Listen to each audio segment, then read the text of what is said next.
very cheerful morning to you all, my dear students. Here I am starting up with another English class, and today I am going to take up a poem in the class, and the poem's name is The Lake Isle of Innisfree. I am repeating the name, The Lake Isle of Innisfree. So kindly notice the pronunciation, right? So here the poem is written by W.B. Yeats, that is William Butler Yeats, who was an Irish poet, and he belonged to a minority class. And then what he did is he put his lot of efforts to improve the economic and then political and then social cultural life of Ireland. And this was all about William Butler Yeats, and he was a quite foremost poet of the 20th century, right? So now we'll be reading up the poem, which is beautifully written by him. And before starting up with that, I would like to talk to you for a while. That is, we all do something for a particular goal, isn't it? We all are busy in the hustle bustle of life to get something. So what is our goal? What are we doing to get? What is our ultimate aim of life? That is to get peace, isn't it? Everybody wants peace of mind, right? So you also want peace of mind. Even I want peace of mind. So we people have different preferences. So you might have been finding peace in some other activity, and my choice would have been some different. So for example, some people find peace by going to the parties and all that, but here the poet's choice is a bit different. He is finding the peace by sitting near the river, near the Lake Isle. So he has beautifully presented the scene of that lake where he finds peace. So let's read out the poem. Here we go. I will arise and go now and go to Innisfree, and a small cabin built there of clay and wattles made. 9 bean row will I have there, a hive for the honeybee, and live alone in the bee-loud glade. And I shall have some peace there, for peace comes dropping slow, dropping from the wheels of the morning, to where the cricket sings, there midnight's all a glimmer, and noon a purple glow, and evening full of the linnet wings. I will arise and go now, for always night and day I hear lake water lapping with low sound by the shore. While I stand on the roadway or on the pavement's grey, I hear it in the deep heart's core. So have you, felt the beautiful, the beauty of the poem by his words?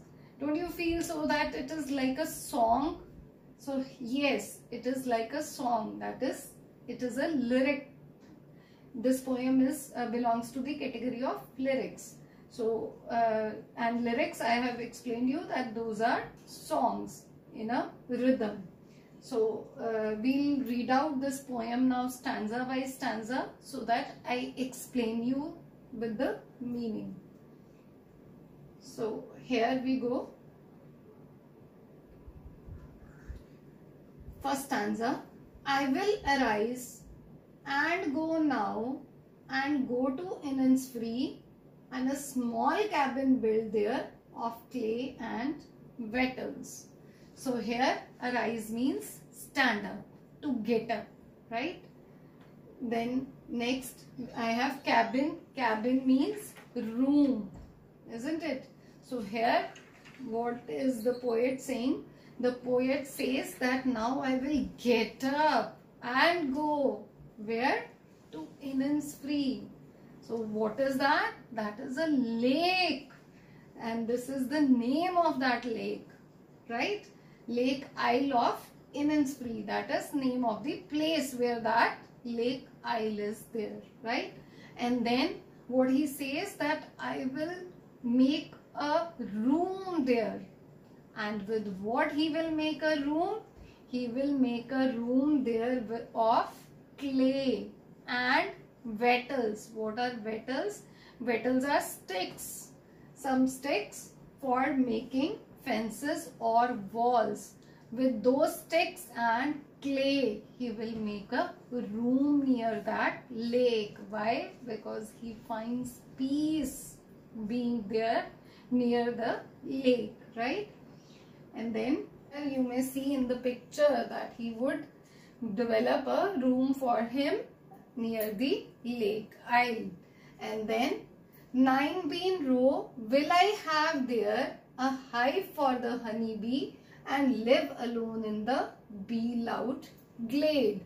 So now what he says, definitely if he would have been living there, so he would be needing something to eat. So what he would do, he would grow beans there nearby, which he would be eating for his meal. And then what he would be getting, he would be taking the honey from the hive of honeybee. Definitely there would be nearby hives of honeybee. And then he would be getting peace of mind in the open place, right? So what do we mean by glade? Glade is open area, open place. So he would be getting peace by living alone therein, and that too in such a tranquil place, right?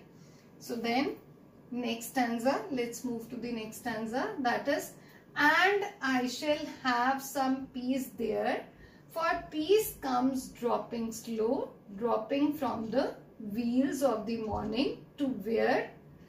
So here he says that he would get the peace so slowly, as in the morning gets up, the dawn gets up very slowly, as in taking some piece of cloth to conceal its face, isn't it? Have you observed the morning, the early morning when the sun rises, right?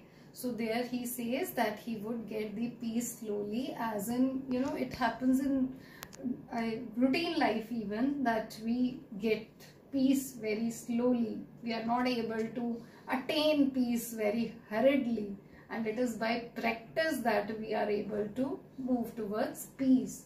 So here even he is comparing that with rising of the sun in the morning, and there he says that he would get peace when he would be when the song of this bird cricket would be there in his ears.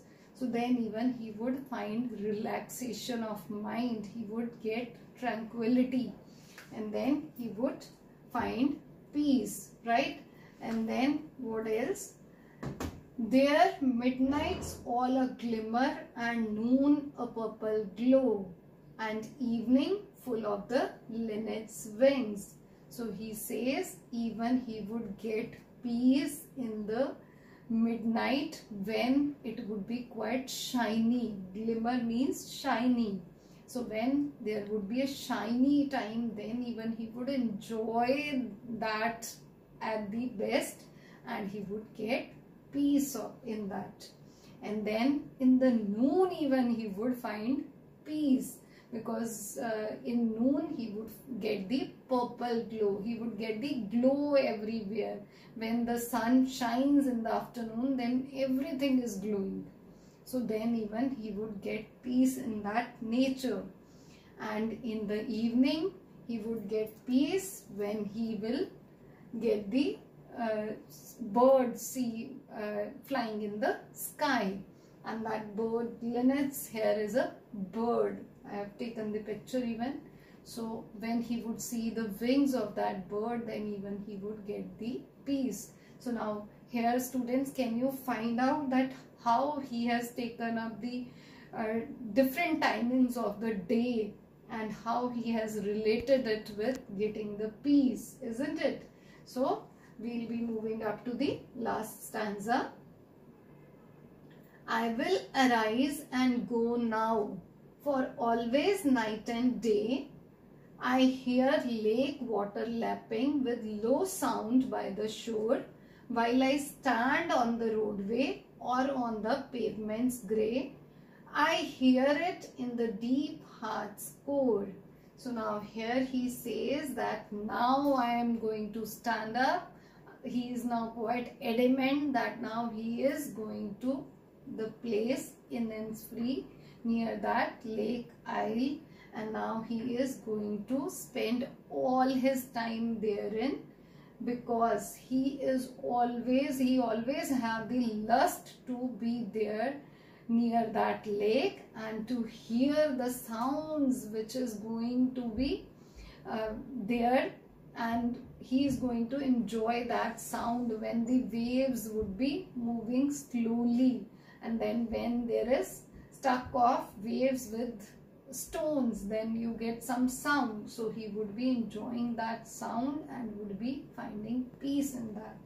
So now he is about to leave for that place.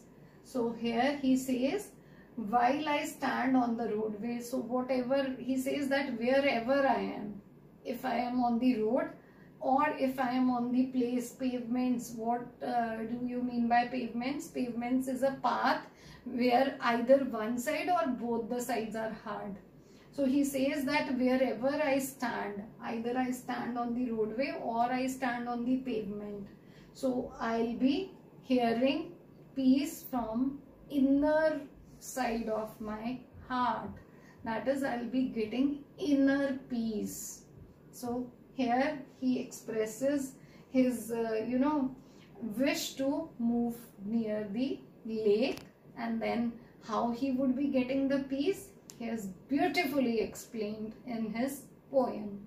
So the question answers of the poem we will be doing tomorrow, but I'll be requesting you to read out the poem once again to enjoy the beauty, right? Thank you.